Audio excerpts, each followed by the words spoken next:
ಮಕ್ಕಳ ದಿನಾಚರಣೆಯ ಶುಭಾಶಯಗಳು. ಇಂಥ ಸುಂದರ ಸಮಯದಲ್ಲಿ ನಾನು ಮಕ್ಕಳ ದಿನಾಚರಣೆಯ ಬಗ್ಗೆ ಒಂದು ಮಾತನಾಡಲು ಇಷ್ಟಪಡುತ್ತೇನೆ. ಪ್ರತಿ ವರ್ಷ ನವೆಂಬರ್ 14ರಂದು ಮಕ್ಕಳ ದಿನಾಚರಣೆಯನ್ನು ಆಚರಿಸುತ್ತಾರೆ.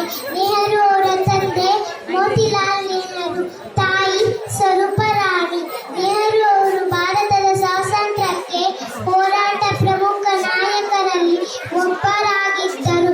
ನಾಡಿನ ಪ್ರಜೆಗಳ ಶಿಕ್ಷಣಕ್ಕೆ ಸಾಕಷ್ಟು ಸೌಲಭ್ಯಗಳನ್ನು ನೀಡಿ ಉಚಿತ ಶಿಕ್ಷಣ ನೀಡುತ್ತಿದೆ. ಅದನ್ನು ಸದುಪಯೋಗಪಡಿಸಿಕೊಂಡು ಉತ್ತಮವಾಗಿ ಓದಿ ನಮ್ಮ ಏಳಿಗೆಯ ಶ್ರಮಿಸಿದ ನಮ್ಮ ತಂದೆ ತಾಯಿಯನ್ನು ಚೆನ್ನಾಗಿ ನೋಡಿಕೊಳ್ಳುವ ಜೊತೆಗೆ ದೇಶಕ್ಕೂ ಒಳ್ಳೆಯ ಹೆಸರು ಬರುವ ಹಾಗೆ ಏನಾದರೂ ಸಾಧನೆ ಮಾಡೋಣ. ಇಷ್ಟು ಹೇಳುತ್ತಾ ನನ್ನ ಈ ಚಿಕ್ಕ ಭಾಷಣ